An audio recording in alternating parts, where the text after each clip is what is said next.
Before we get started, I just wanted to remind you to please turn off all of your electronic devices. Also, I'd like to tell you that there is a restroom just down the walkway here in the hallway, at the end of the hall that's perpendicular to the main hallway.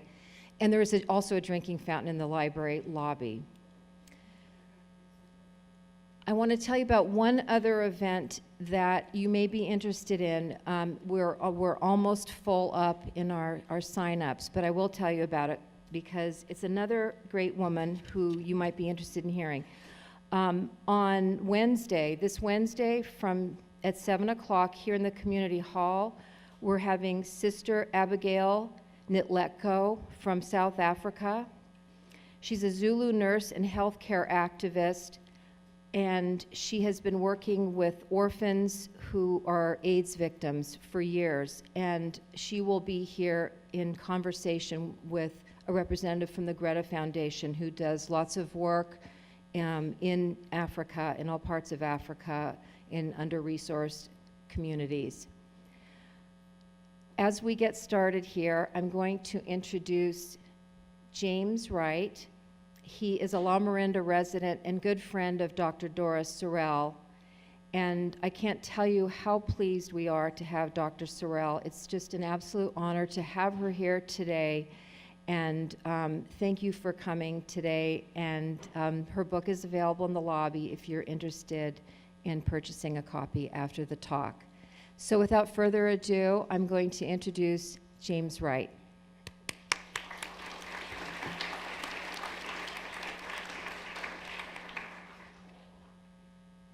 Hi, I'm a local architect and I specialize in green architecture. And I had purchased a home in Orinda, and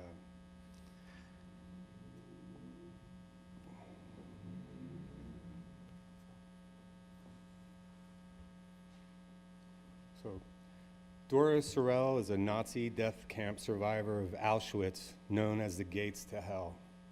People ask me, what is the connection between you and Dora? It began with the purchase of the old yellow house that was built in 1890 by the California-Nevada Railroad in Orinda. This structure still remained from the failure of the railroad bankruptcy in 1890 and had been abandoned on the side of the road since 1966 until I purchased it in 2012. In the 1930s and 1940s, just before and after the Second World War, newspapers were placed beneath the floor mats to cushion them from dimpling from the plank flooring gaps below. My plans were to demonstrate in full public view how a retrofit of a historical dwelling could showcase my skills as an architect builder. My specialty is healthy home renovations as part of geosolar passive house design.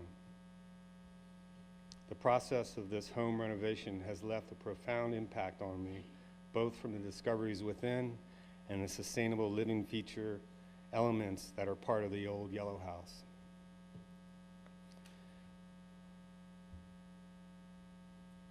The most profound was the realization of how recent the past is, and this was discovered through the newspapers found beneath the floor mats.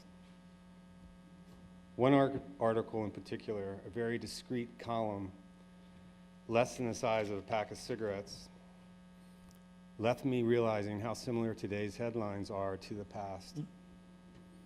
According to Dora, October 8th, 1938 was the beginning of the Holocaust.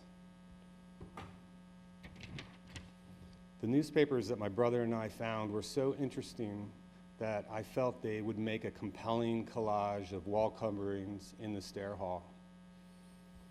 The political and controversial events headlined in these newspapers and the dispute of public opinion within these articles occupied my thinking at night. In the process of organizing these newspapers, I decided to flank the stair hall with Second World War on the left and post-World War on the right. The upper stair hall I surfaced with the political, cultural, and social articles. During this time, I had read an article in the San Francisco Chronicle about a Holocaust survivor named Dora Sorell. And I was inspired to contact her and invite her to come and see the collage of historical newspapers surrounding the Second World War. On December 30th, 2014, Dora was my first guest in the completed renovation project. With her there, I realized how important it would be for her to sign the wall. By doing this, it would leave evidence of how recent the past is. It is my honor to introduce Dora Sorell, a survivor who continues to leave her impact on our modern world. She is 94 years old, sharp, witty, funny, and probably one of the strongest people I know. Dora Sorell.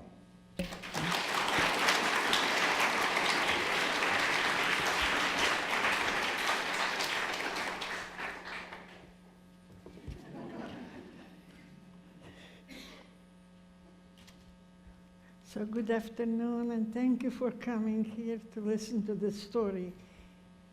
He's a very good friend of mine, and as you see, very interested into making this event, Holocaust, known to everyone. You hear me well? Yes. Okay. Do not touch. I did not touch.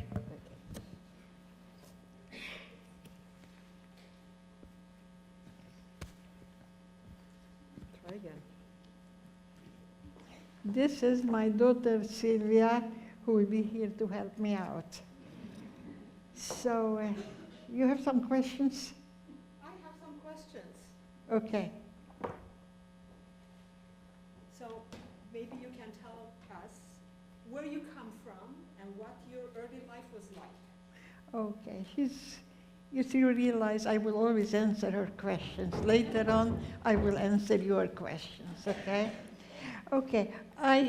There is a map here of Europe, right? And I want to show where I come from. You have it? Yes. Okay, this is it. Romania. I am from Romania, and on the north part of Romania, there is a town called Sighet. Maybe you heard of it because Elie Wiesel, who's so famous in relation to the Holocaust story, he is born in Sighet. So that was a town where I was born in 1921, long, long time ago. This was a town of about 30,000 people, almost equally divided between the Romanians, the Hungarians, and the Jews. Actually, it was a very Jewish town. More than a third were really Jewish. And this is how, in my time, right, it had very religious people, right? Everybody was devoted to the Judaism. We have our temples. We kept all the all the rules of the Jewish life. I felt very Jewish. My friends were all Jewish, and very rare did we have interchange, right, marriages, because usually, well, they did not trust us and they did not love us, but they tolerated us and we could make a living. My father was an insurance agent, and he had 3 sons from an earlier marriage. Their mother has died, and then he married my mother, and she had 5 other children, which I'm the only girl among 7 brothers. You know, this is a great advantage. And everybody knew my birthday. I didn't know 7 birthdays. Anyway, so we were living a very Jewish life, right? And everybody went to the religious school and to the temple, I told you. And I also went to school. Actually, I went to the Cheder, which is for boys, because I had only boys in the family. So we religious school. But at the age of 7, I started to go to regular school and learned Romanian. Our language was Yiddish. This is what we talked at home. I learned Romanian school. I was a very good student because I liked school and I liked, teachers, and I studied very hard. And even parents asked me to come and help their children do the homework. More so, the math was very difficult for them. After the 4 years of elementary, there was an 8-year school, you know that. If you wanted to go to high school, you had 4 years of elementary and make an entrance examination. And I wanted very much to go further. And my father had some problems going to high school because we had to write on Saturdays. We had to attend Saturdays. Anyway, I said, okay, I don't mind if you go to school, don't take notes on Saturdays. I did not take notes, and I went to school. School was very difficult. It was a girls' school, and not many girls went to high school, and very few Jewish girls. You know, at that time, girls should marry, not go to high school. Anyway,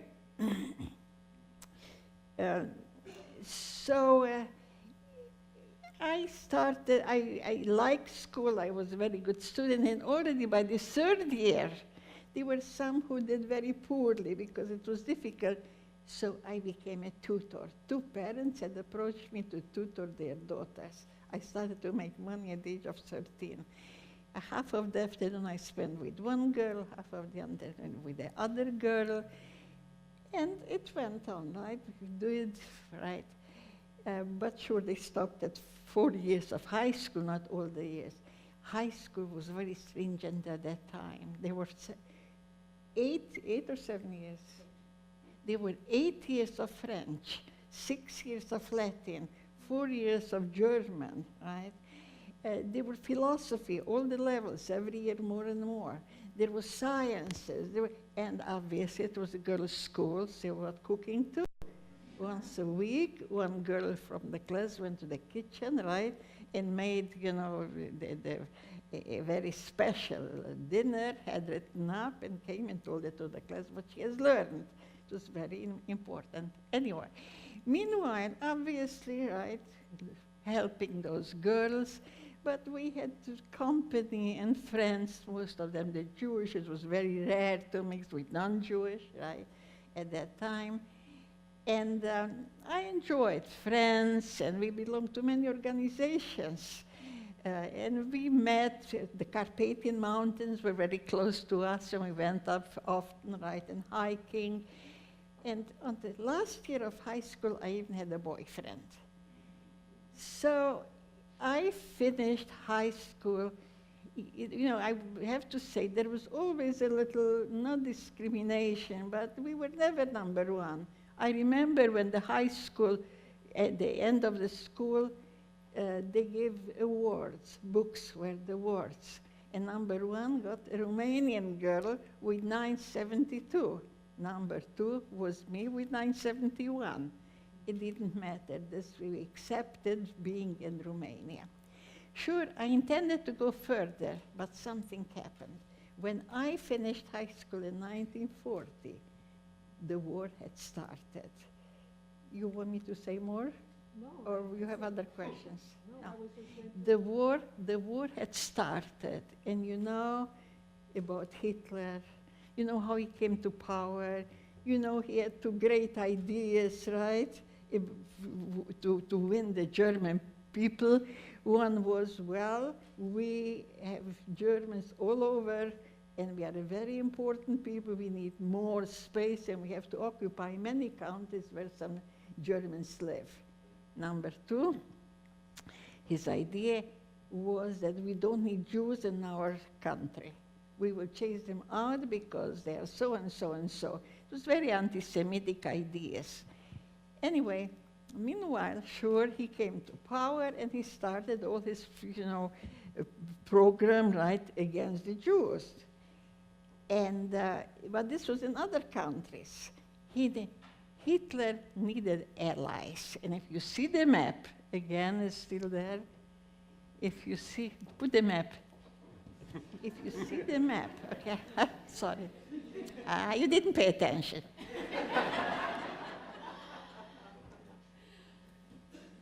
You see, our neighbors were the Hungarians, and the Germans needed allies for the war. So they asked the Hungarians to join them. And the Hungarians joined, but for this they got something. And what did the Hungarians get?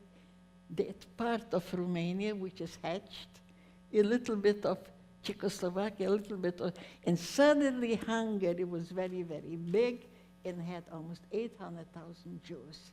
Now, suddenly the Hungarians marched in 1940, just after I graduated high school, Hungarians marched in. They also had a very anti-Semitic, government, right? And the moment they came, they started rules and regulations against the Jews. They started, right, throwing out the Jews from jobs in the city hall, teachers, professors, they lost their jobs, a lot of hardship. At that time, in 1940, when the Hungarians occupied us, not to mention everything turned into Hungarian, new language, new schools.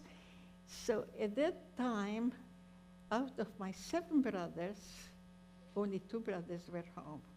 I have to tell you about them. I had an older brother called Moishi. He was 29 years old. He was a very talented draftsman, artist, caricaturist, right? And as my father lost his job, the Hungarians wouldn't let, right, the Jews having important jobs. So somebody had to support the family. He was very lucky, my brother, to get a job in the movie house. In the movie house, he did the drawings, the announcements, the placards, and I always helped him. And it was a very good job. It paid well. And we came with my mother to see the movie first. Every week had about 3 new movies. Came with my mother, sat on the first row, right? At the end, mother went home, and I went at the back to help my brother. And he did the planning, and he did the lettering, and I filled the lettering. And I really learned something. Another thing what the Hungarians did is they did not allow Jewish children to go to the public high school. What would the parents do? They had a big problem. Those who had money could go to larger towns where there were private schools, but few had this money. So they came up with the idea. The idea was to register the children in those private schools and study at home with a tutor and go at the end of the semester to take the exam. So suddenly they needed tutors. I became a tutor. Everybody had talked Hungarian anyway, but now I'm sure I had to learn, history, geography of Hungarians, and I became a tutor. And there were days when I had 10 kids at my house, and they came in groups, 3 or 4. And we had no teaching material, no blackboard, no nothing, just one textbook. And when those kids, at the end of the semester, went to take the exam, they always passed. So it was okay. I worked with students. My brother and myself worked at the movie house, right? Until another thing happened. The Hungarian started to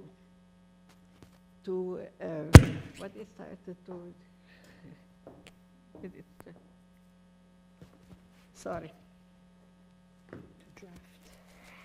To draft. Huh? To draft. This is it. This is when she helps me. The Hungarians started to draft the Jewish men and send them on the front to help the Germans and the Hungarians.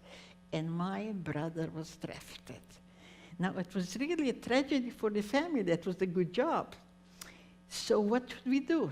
My brother said, let me tell to the manager. Maybe he will take me.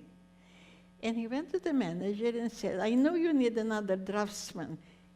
My little sister, well, I was 20. My sister is very good. Why don't you take her?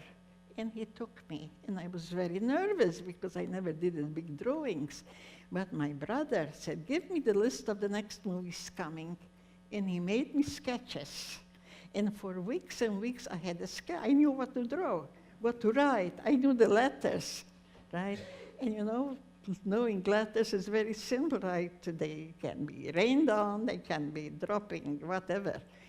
So here I managed 1 year, and then I had learned the job. So here I had my students, I had the movie house working, and I was the only support of the family at that time. Now, what happened in between? The Nazi Germany started to occupy country after country after country. Did I go ahead, or you have? Okay. If I forget, you will tell me. So what did I say?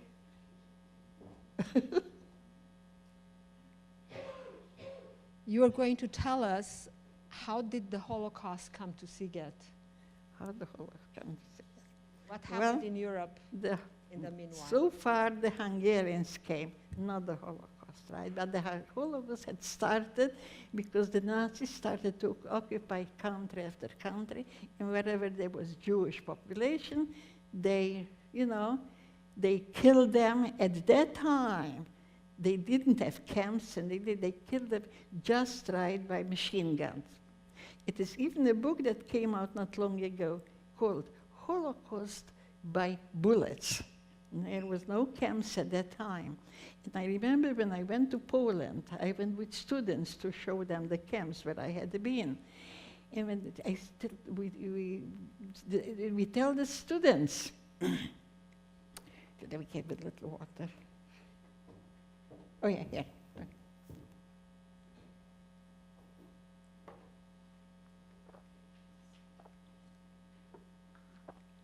So where was I, Sylvia? What was happening in Europe during this time? Okay, this is what I was saying. Yeah. I started to tell that they occupied country after country, right? And wherever they went, right, they took care of the Jewish population. I remember when I went to Poland with students to show them where I was, they took us to a mass grave. And why is there a mass grave here? And many mass graves in Poland. This is what they did at the beginning. They occupied, right, a city or a village, and said, tomorrow morning we have all the people in the center ready to go to the railroad station, something like this. They didn't go to the railroad station. They started to chase them to the nearby forest. They asked the man to dig a big ditch, and the machine gunned them. Poland is full with mass graves like this, and this is called the period before having camps. By 1942, the Nazis started to think, we don't like this type of killing. We don't like people to see what we do.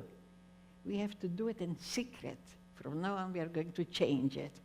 And they had a meeting in Berlin, in Wannsee conference, and that is when they decided the new policy.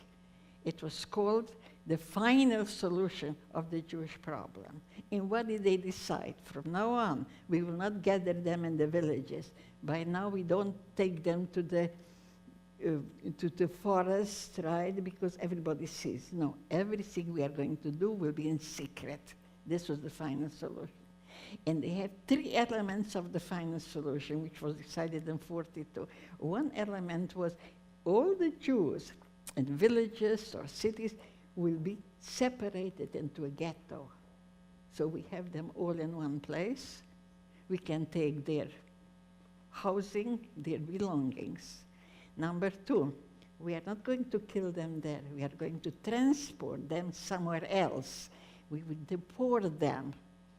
We will deport them to specialized places where we are going to kill them. This was the final solution. Ghetto deportation camps. And they started to build camps starting in February 1942. And what is that? Sorry. Oh, you put all the things in my pocket. Okay. So what did I say? They started to build camps in 1942. Okay, they started to build camps. And I want you to know there were two types of camps. They were working camps, right, attached to factories. Every factory could have about 200-300 people working for them as slaves. So Jews will be working, in those factories, hundreds of factories. But they did only 5 extermination camps. And the extermination camps, can I have the painting the map.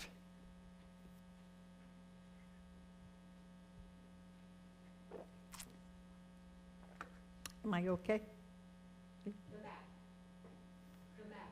The- Okay. This is it, okay.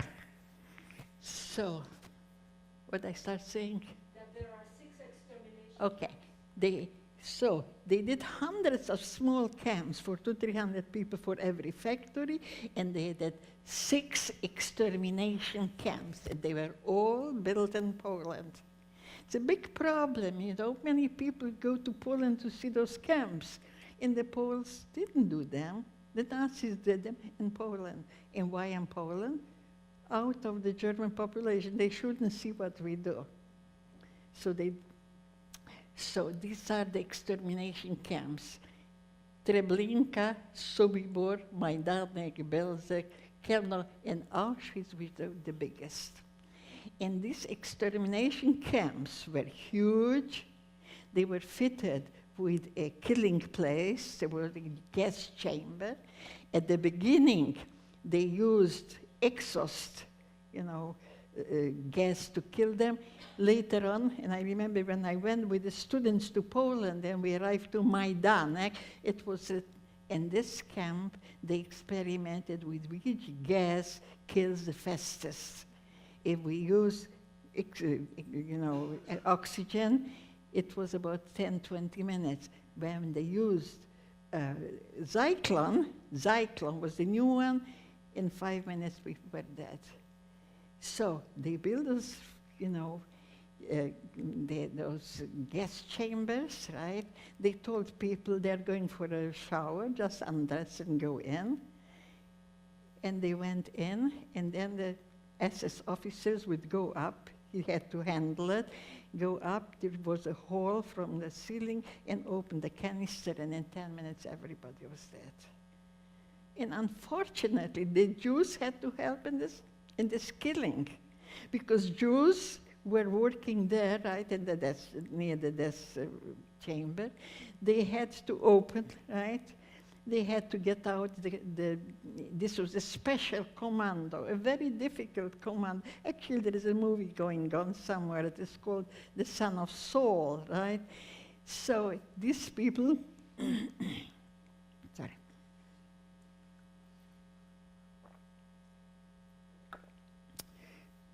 So what did I say? The Sonderkommando. Yeah, this was a special commando. So they were there. They told the people, you go for a shower. They couldn't say the truth, right, to them. They didn't want, right? And after they were all dead, they had to get them out, right, to take their clothing and everything, and take the corpses to the next building, which was a crematorium, where they were burned, and all that could be seen outside were the huge chimneys and, fire, soot, and smoke. And Auschwitz had 4 chimneys like this. Auschwitz has the biggest, where at least 1 million people were killed in this way. So now we have those camps, right? We were in Hungary. And the Germans, as the Hungarians, open and let them take the Jews. Or somehow the Hungarians wanted they to benefit of this. But then in 1944, the Nazis occupied Hungary. So when they occupied Hungary, they applied the final solution to us. Right? You remember the final solution, right? So they came to us. The first thing was to register all the Jews, then put them in a ghetto, and then deport them to the camp, and then kill them in the camp. So when they came to, and this is, right, they started to deport the Hungarian Jews. The first was the ghetto. This is what you wanted to say. I jumped. So they came to the town and did the ghetto. What was the ghetto? They separated 3-4 little streets at the edge of the town, put those peasants in the center, put barbed wire around, right, an entrance, and they came and told everybody to be ready tomorrow morning, for every day, to go to the ghetto. All you can take with you is one pushcart, right? With mattresses, food, belonging, one, suitcase per person. Tomorrow morning, this in the street moves to the ghetto. Well, it came, and this was, 2 weeks after the Nazis occupied. This is really when it happened. This is when the Holocaust started for us, because the moment they came, we had to wear a yellow star, right? They came, and in every house, and they took whatever they wanted, right? Valuables, and that is when they built the ghetto. In 2-3 weeks, the ghetto was ready. Tomorrow morning, said you go to the ghetto. And indeed, we had to leave everything at home, right? And put everything in a pushcart.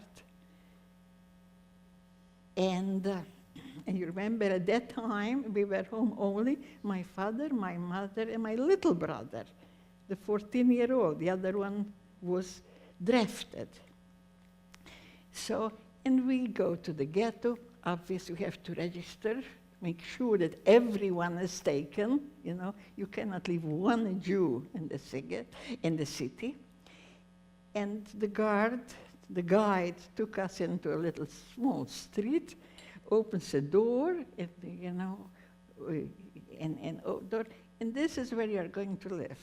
And they showed us a room where there was already a family. And in that little house of 2 rooms, a kitchen, and an outhouse, in the next few days, about 10 families were assigned. Our room was already occupied by another family, but we slept outside. It was summer, right? So this is how it was the first stage, right? Going to the ghetto. And when the ghetto was full, there was no Jews. It was Judenfrei, free of the Jew. No more Jews left over. The next stage, right, was obviously, right, when you had them in a ghetto.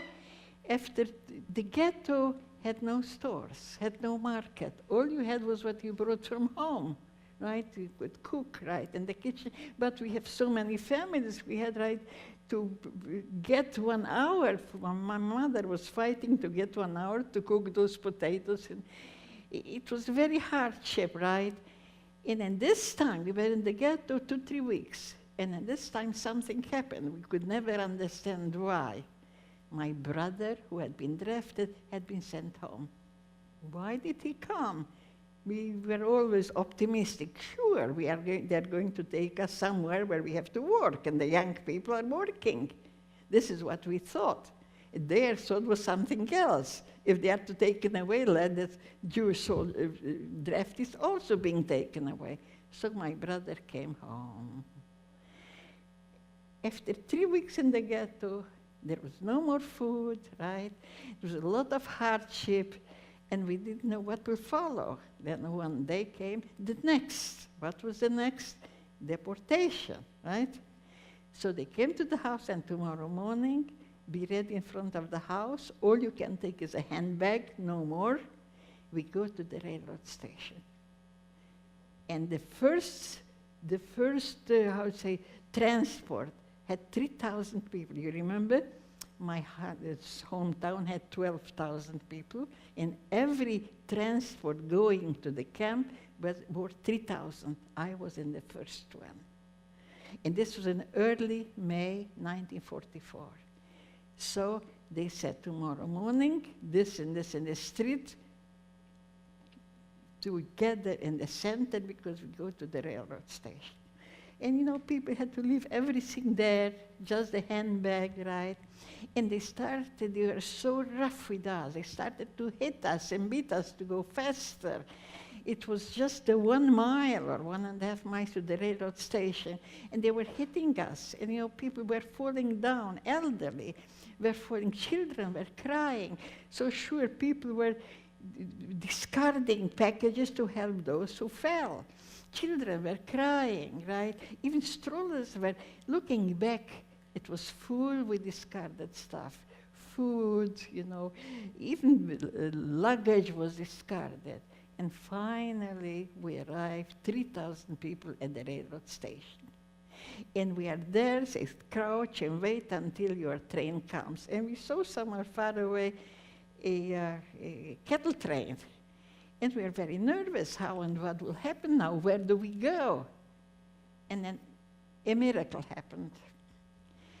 A military train enters the first, what's a Schiene? Huh? Rail. The first rail. It stops and one young man steps down. And I recognize my older brother. And we start screaming his name and coming.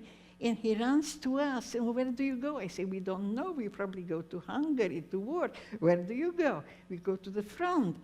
And his train is whistling, and he runs back, we hug and kiss, and he left. I mean, this happiness lasted 10 minutes, and I was questioning, will I ever see my brother again? That brother I saw again. He was alive after the war. So now they start to divide us into the train.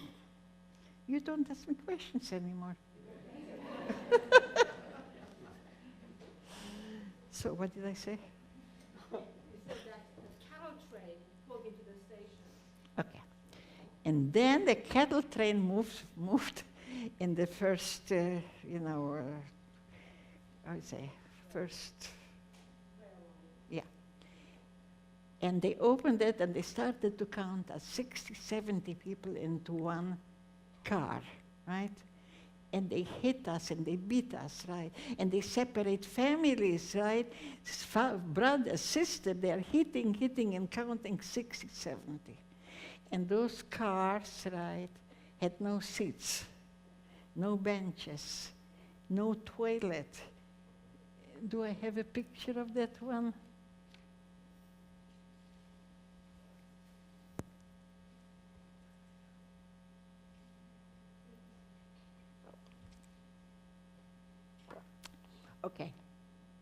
Okay, we can stop here for a moment. Okay, these are the pictures I do have are not when the train leaves from home. It is when the train arrives to Auschwitz. In Auschwitz, once they made a full, the pictures of arrival of people in Auschwitz. So this is how we know how they arrived. And so, yeah, I told you about those cattle train. There was no toilet. There was a bucket in the middle. And here they pushed 60, 70 people. And we traveled in this train for 3 days and 2 nights. There was no toilet, I told you, only that one. There was no air. There was no window. You see all this, you can see this is the only window, right? You had to climb up to see where you are, right? And, there was no food, there was no water. I mean, it was very, very difficult. People, elderly were sick and they were dying. And when the train stopped at larger stations, they were always asking, are they dead people? Sure, they were dead people. They're sick people. They just threw them on the platform like sacks of potatoes. And this is how we traveled. And we didn't know where we traveled, but we realized that we are going to Poland. Right? We left Hungary and we were now in Poland, and we never heard of Auschwitz at that time. So we had some food from home, but it's very, very fast. We had nothing left, and it was very hard. We slept on the floor, one on top of the other. So here I was, as I told you, with my mother, my father, and my 2 brothers, the little brother and the older brother, right? And at night, we slept one on top of the others. And we couldn't sleep. There was noise. There was no room. Everybody was hungry. And it was so hot. And there was no water. I just remember when we crossed the bridge, I remember I saw the arches from that little window. You can leave that, right?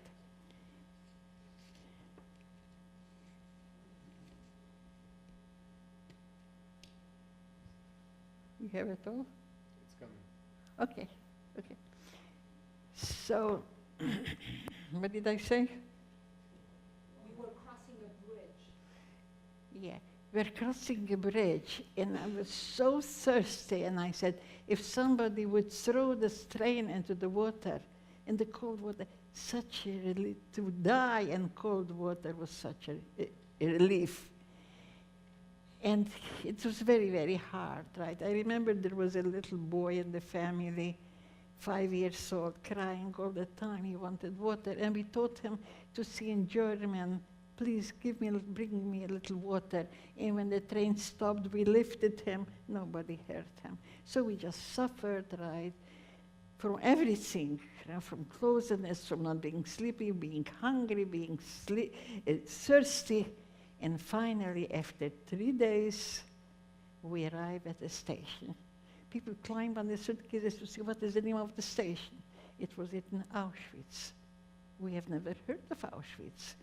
There were times where you didn't have television, and you didn't have computers, and you didn't have radio, and nothing. And we did not know. And as the train stopped, suddenly they opened, it was night by now, they opened the door and started screaming, everybody out, out, out, leave everything in the car, all your stuff in the car. And they start hitting us, right? And this is what you see in this picture, right?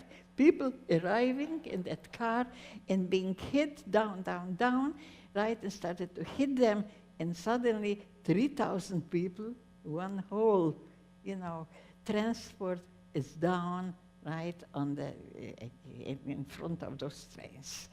Now, no, the other one, yeah, go back. Anyway, I will tell you when to change. You can, these pictures, I don't have pictures when the train left from Sighet, but we have one movie about done in Auschwitz. The only one when it was allowed for a photographer to show arrival of a train and what else happened. So here we arrive, right, and suddenly, right, they opened the door and they scream and beat us down, down, down, and leave everything in the car. Don't take anything with you, get them tomorrow, right? And they beat us and hit us.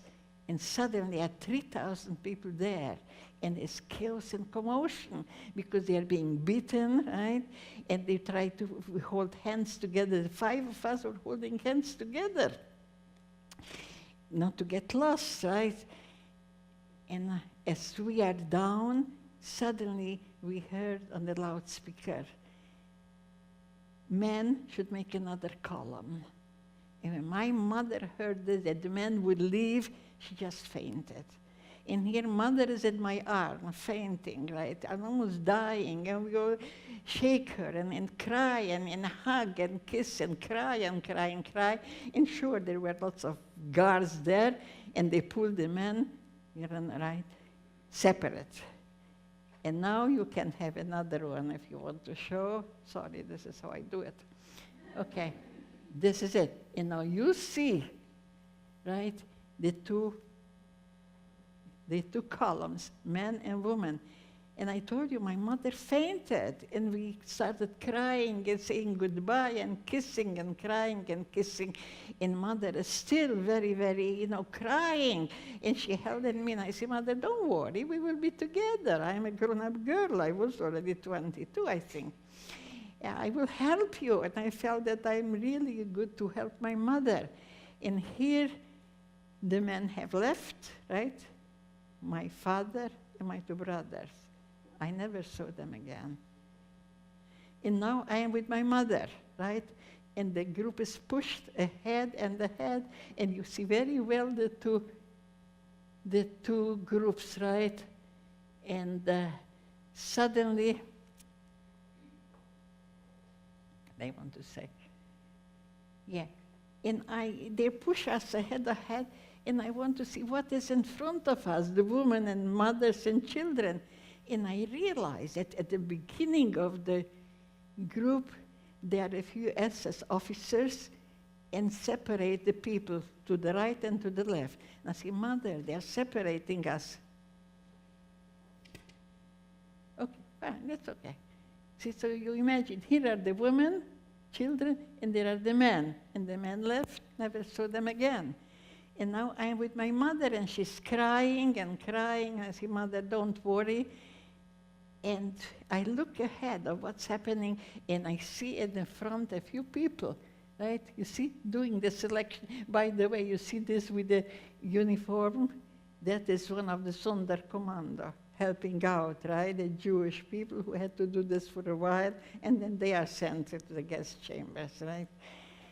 So here, let me see, where was I? Not to forget.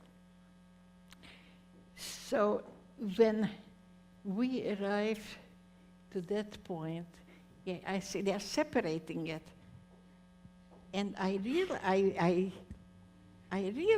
that they are separating an older and younger. And I see that as we come, the young girls are sent to the right and the mothers to the left. I say, Mother, they're separating us.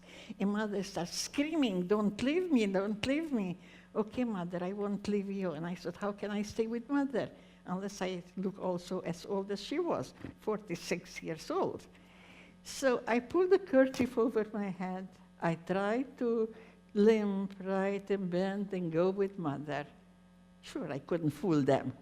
And we arrive in front of the selecting officer, Mengele, if you know the story, selecting officer. And obviously, he sends Mother me to the right and Mother to the left. And I say something just to say goodbye. I don't know. I go with her. And he sent a helper with a bat and hit my arm so hard, I had let go of Mother. They put Mother to the left, they pushed me to the right, and Mother was screaming and crying. And I look back, and this is the last time I saw my mother. And this is how she remained in my, image, like pain and suffering. And then I didn't see Mother anymore. Okay? And I had to go with the girls. And this is how I lost my mother to mother, father, and two brothers. I wanted to show you immediately that this is the final solution. What happened then, I was the only one surviving there, the Auschwitz. The separation, they call it the selection, right? We didn't know that for a long time. We didn't believe that. Anyway, so I'm telling you what happens to the younger. Here we have young girls, right? You can go further, right? I hope these pictures are helpful.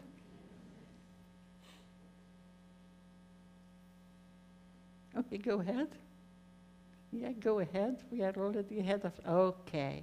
You see, these people, you see there, mothers, children, were not those selected. Those selected go separate, right?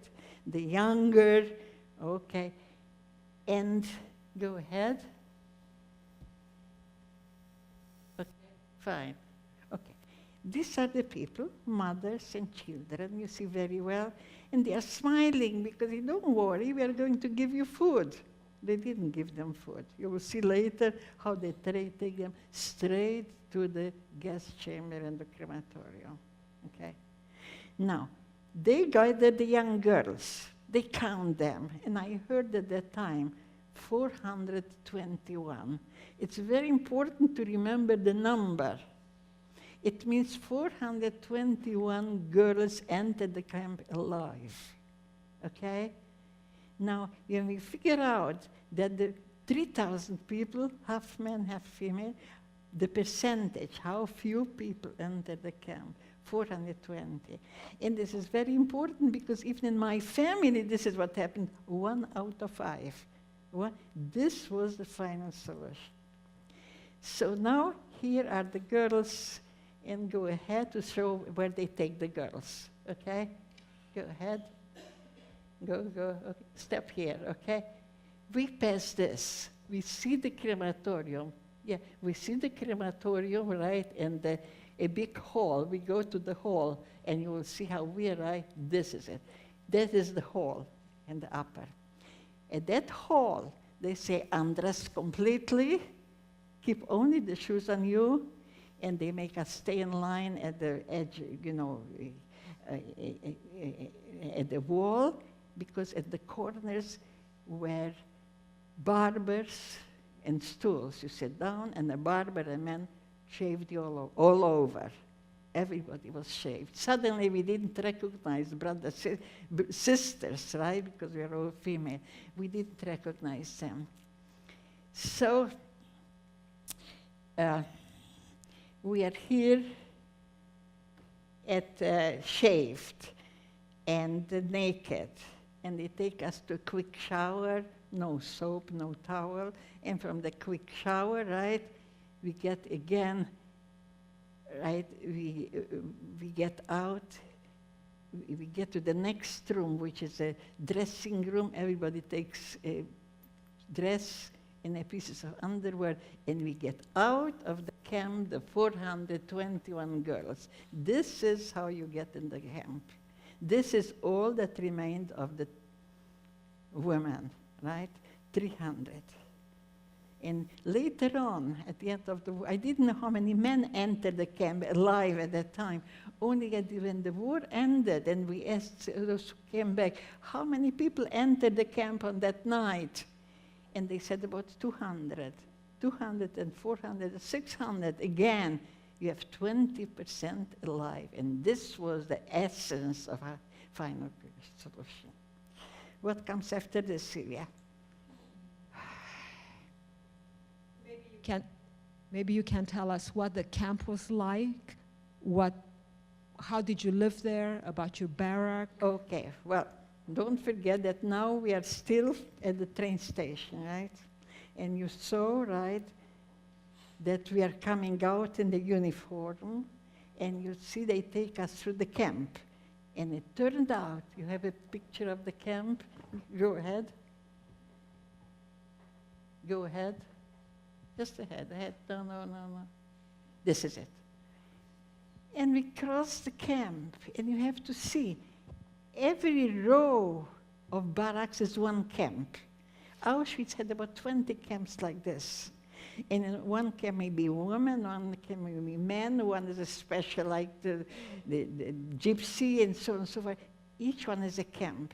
And you couldn't get from one camp to another. You could go to work in between the camp, right? And here they take us, and we see all these barracks of wooden, and we go further and further and further. I want to say Auschwitz had about 20 camps. Further, until we arrived to a small camp of brick. These are all made of wooden. Today, there is nothing left.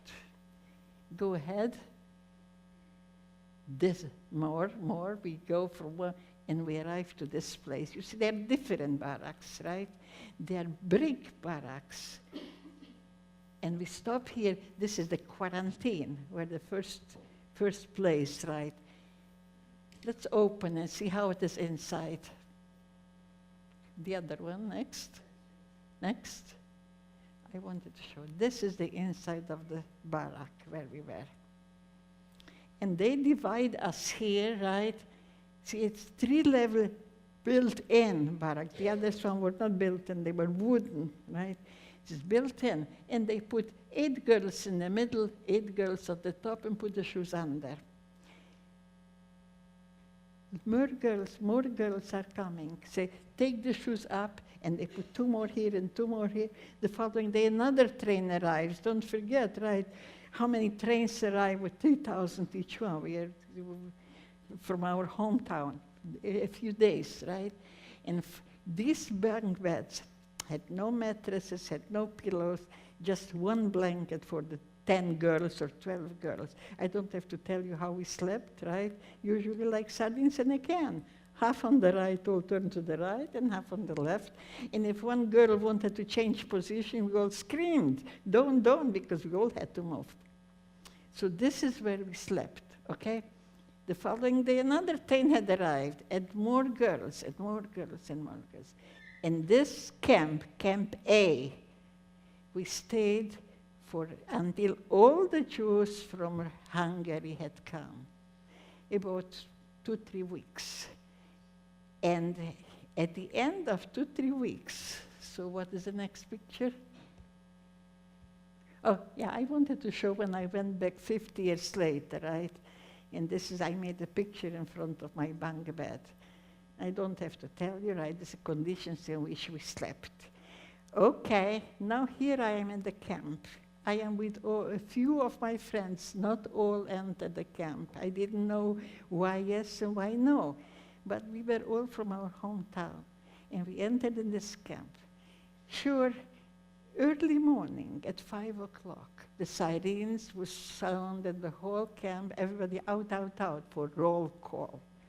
And you hurry, and the supervisors usually, you know, usually Polish girls who had been there for years, right? They were not too nice. So, and they say, sure, you stayed home 2 years and we suffered since then, right? They weren't too friendly to us. So, okay, Sylvia, where am I?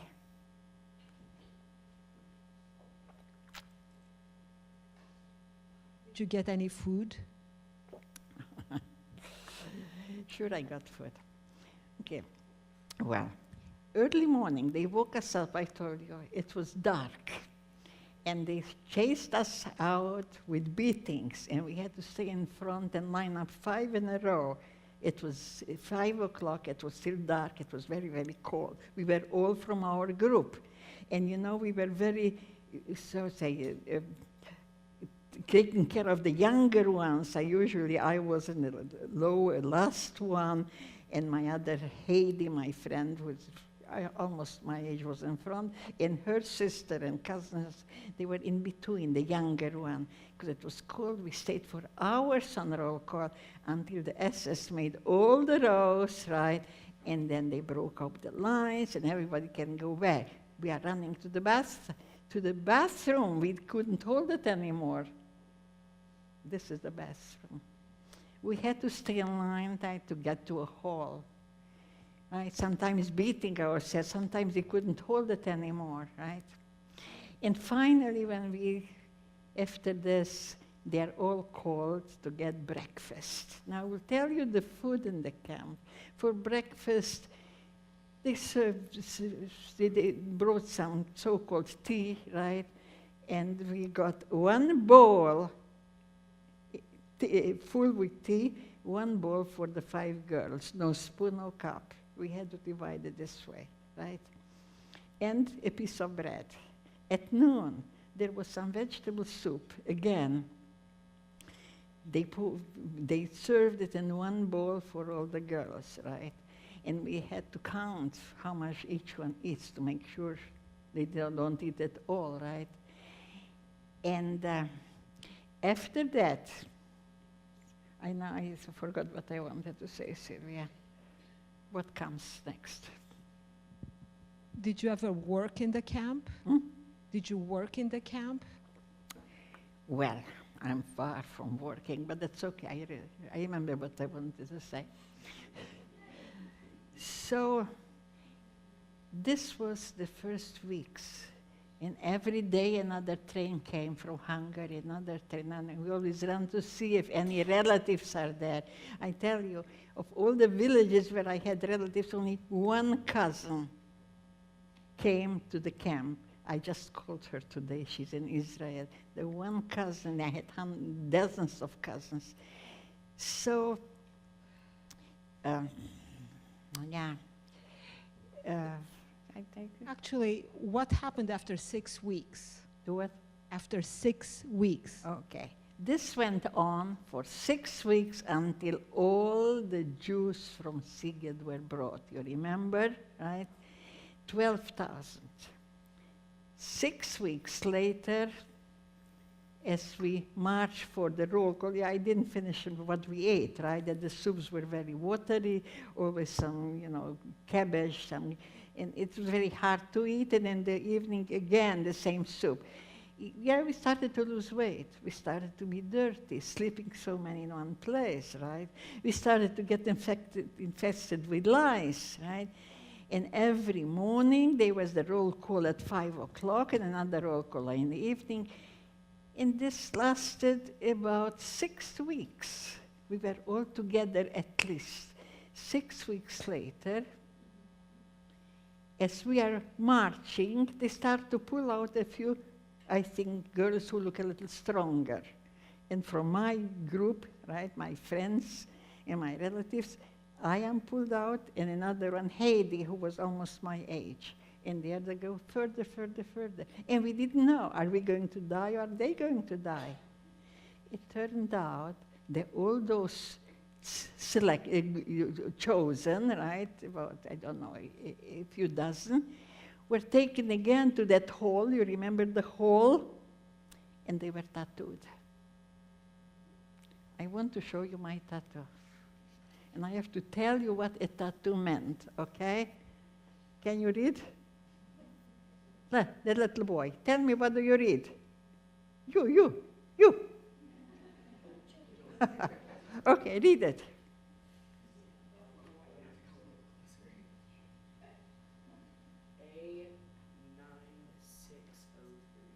A 7603, right? Okay. This is my number, and you know, there is a lot to talk about tattoo. I don't know how much time I have. And I remember I went once to a school, and the kids were very confused, and I say to the person who ran, give me 5 minutes to explain to the children what a tattoo meant. First of all, not everybody was tattooed. Very few people were tattooed.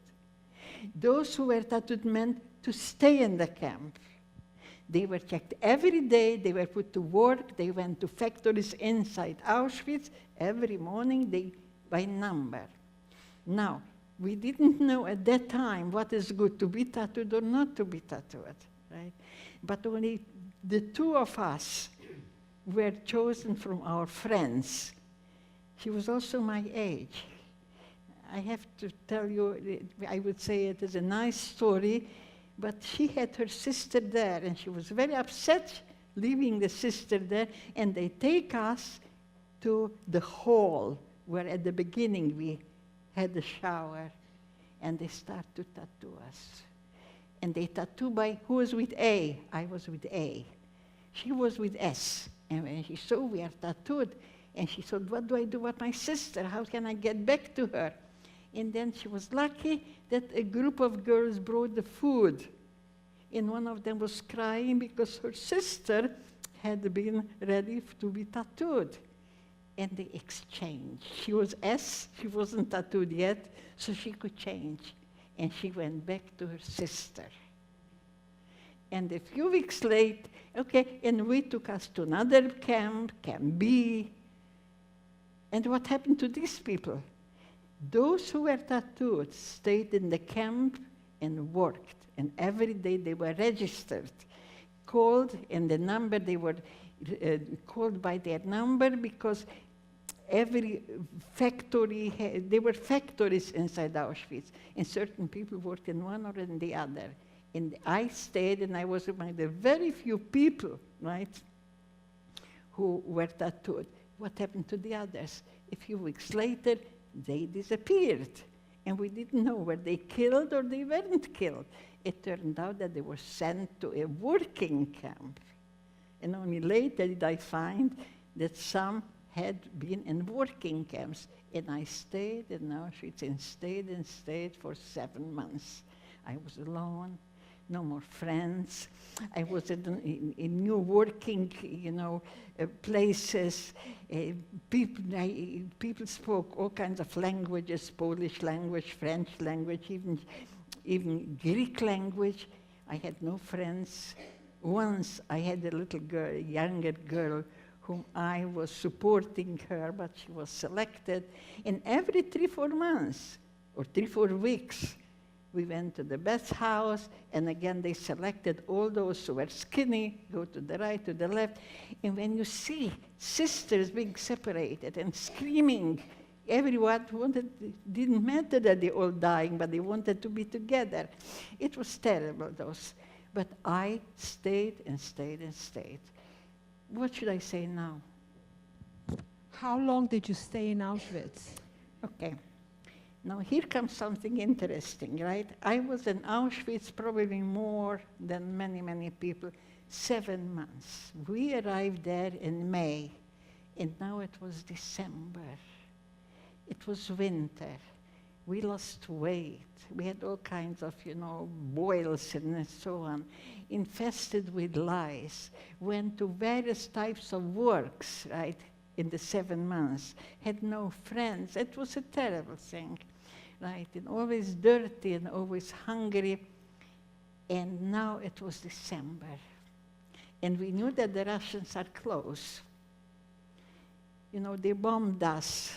And we said, if the Russians will bomb us, what will happen to if the Russians arrive? Are they going to let us stay with the Russians, or they will kill us or taking us away? We're very fearful.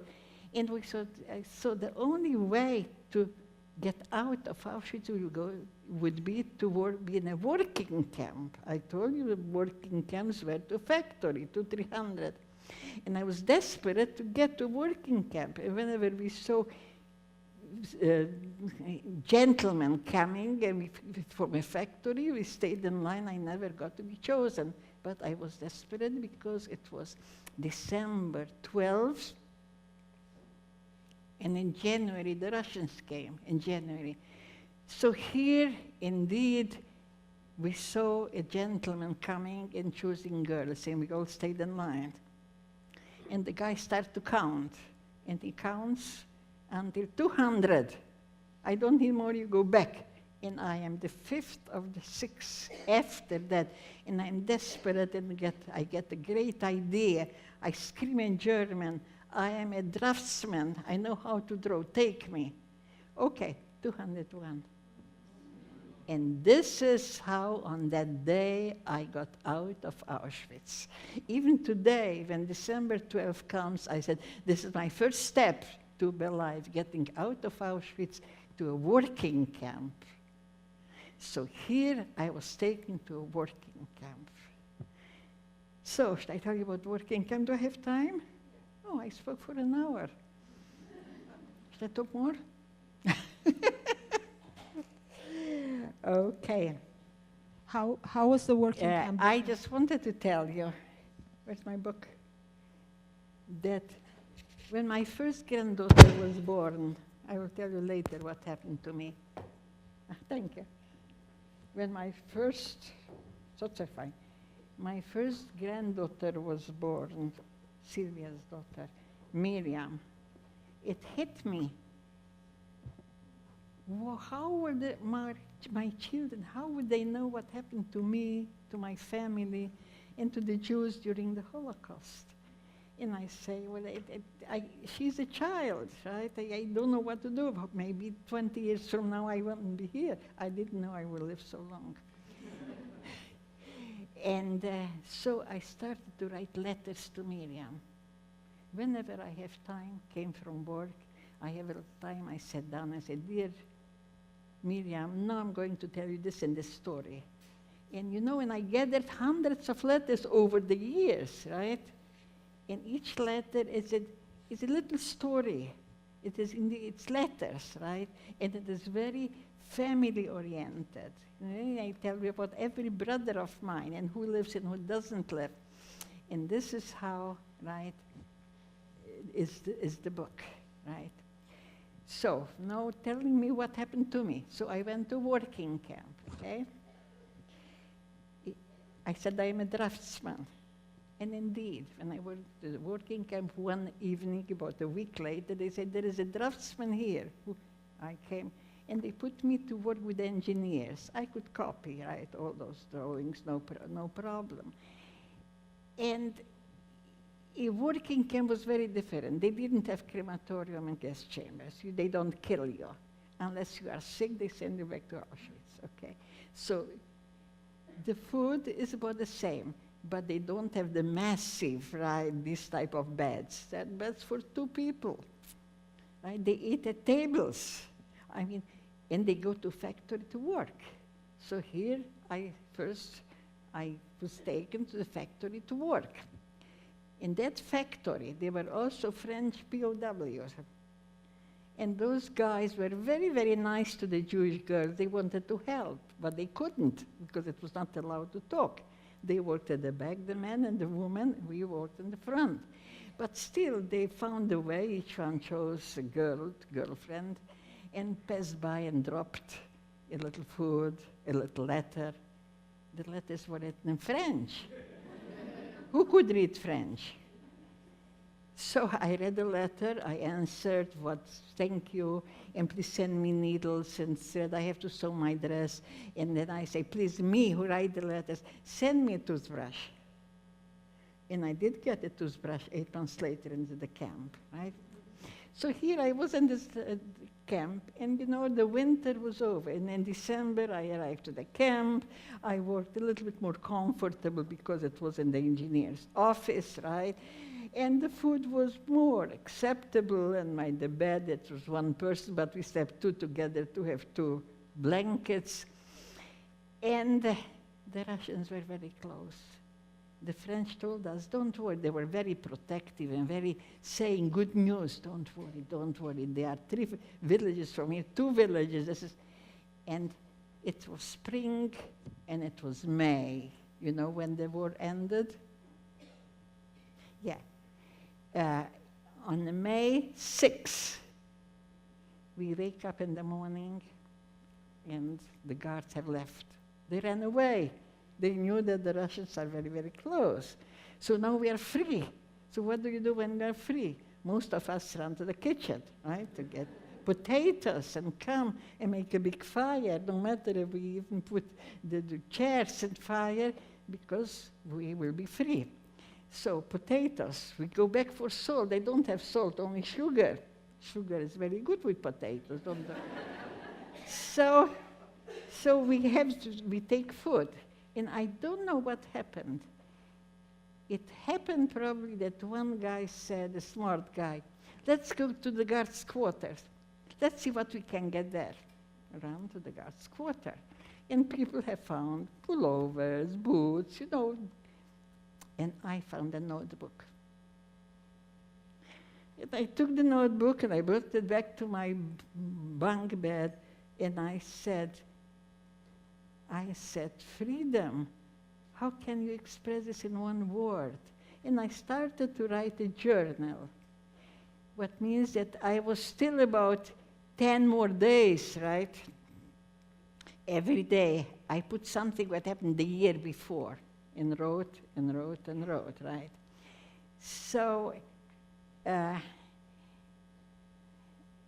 wanted to tell you what I have written the day before we left. Actually, when we got free, the population, the Czech population, were very, very nice. Say, don't leave yet because, you know, the roads are not ready and the bridges are broken. We tell you when it is safe, we will give you food. And indeed, we were free. They gave us food, and they gave us all the Germans who ran away. We got their houses, and we could sleep in a regular bed with clean bedding. It was about 10, 12 days. And every day, I jotted down something in the journal about what happened last year. The arrival, you know, the selection. And I am just going to read to you what was the day before leaving in the journal. It says, tomorrow we are leaving. The girls are cooking and baking. They said it is safe now. There are trains running, and it will take probably a long time to go home. Do I have a home? Do I have any brother there waiting for me? Do I have a boyfriend waiting for me? I'm desperate in my notes. And indeed, when they said it is you know, safe to travel, we were all now on trains, and you know, the trains went very regularly just to get back to Hungary and Romania. And I just remember we were very close to Budapest. And as our train went there, another train came, and many other, all were survivors. And I was always screaming, where were you in this?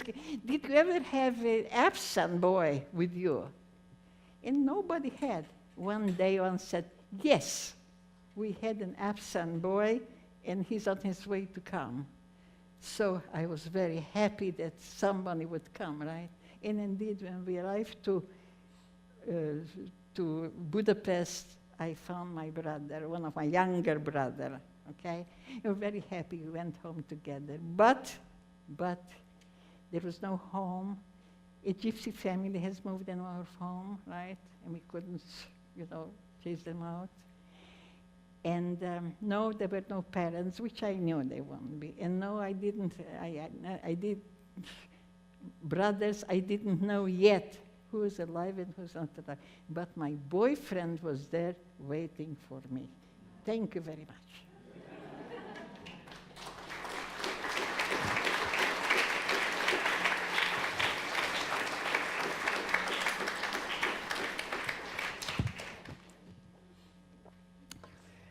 Okay, what do you say? You want some questions? Okay, I don't want to she's going say take the anything. I'm just questions. here to say yes, that's right. Okay, she's, Was the boyfriend Mr. Sorell? yes. It was. What do you think? Could it have been anybody else? In my time, there was only one boyfriend, and you married him. Well, maybe before even you have questions, okay, we'll tell you something about after arriving home. Was he also in a camp? Was your boyfriend in a camp? Was your boyfriend in a camp? Okay? Camp. Oh, no. Well, I forgot to tell you, right? Because there's too much to say. You realize that when I said that I was during Hungarian time, right? The young people always try to join some organization, Zionist or communist. My boyfriend joined a communist organization, and the Hungarians put him to jail. So he was in jail for communism, right? So he was not in camp. And because he was not in camp, he could get, while the parents were home, could send him food. But he also had a pocket album with him. And this is where I took the pictures to put in the book. He had them, otherwise there were no pictures after that. Nothing was found in the houses. Okay, go ahead. Any other questions? Yes. When did you leave Europe? Where did you go? What's the question? When did you leave Europe and where did you go? How did Okay, you fine. arrive here? Well, I will give you, there is a long story, right? So I arrived to my hometown, okay, with my brother, whom I met in Budapest. I got married when I got all my documents. It was not so easy. We went to college. After a few months, I got even pregnant, right? Anyway, and I was so involved with studies to pick up, right, and catch. I forgot what happens to the policies and the politics. Romania became a communist country. And by the time I realized that, I could not leave. They wouldn't let me to leave. I had to stay in the communist country for 16 more years. And that's when I went to school. I became a doctor. He became an engineer. We had a family. We worked. And we could not. I found my other brothers alive. But I couldn't visit them. They couldn't visit me. I couldn't leave. They couldn't come. I mean, for 16 years, I applied. They didn't let me, but they were very supportive, sending me, always food and, help out as we live in the communist country. After 16 years, they let us go, finally. And that is when we went. I was questioning. I had by then 2 brothers in America, 2 brothers in Brazil, and one in Italy who had been there, became a doctor. So we went to Brazil first. And I stayed there about 2 years, and I didn't like it too much. Brazil is a very sexist country. When I said I'm a doctor, did they say, are you a doctor for children or for women? Otherwise, So I went sometimes try, and I had to take the license. I took the exams in Portuguese, and I couldn't get a job, And then I went to private physicians who had their private offices.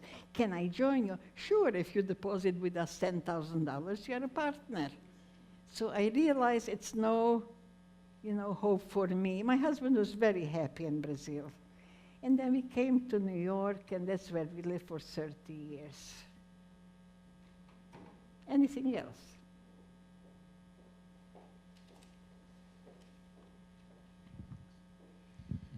When you were still, before you were deported from the city you were living in Romania, did anyone know anything about what was going on in Poland or in Germany? Were there any rumors about the fact that Jews were being taken to camps and killed? I didn't hear. She's telling me when she comes.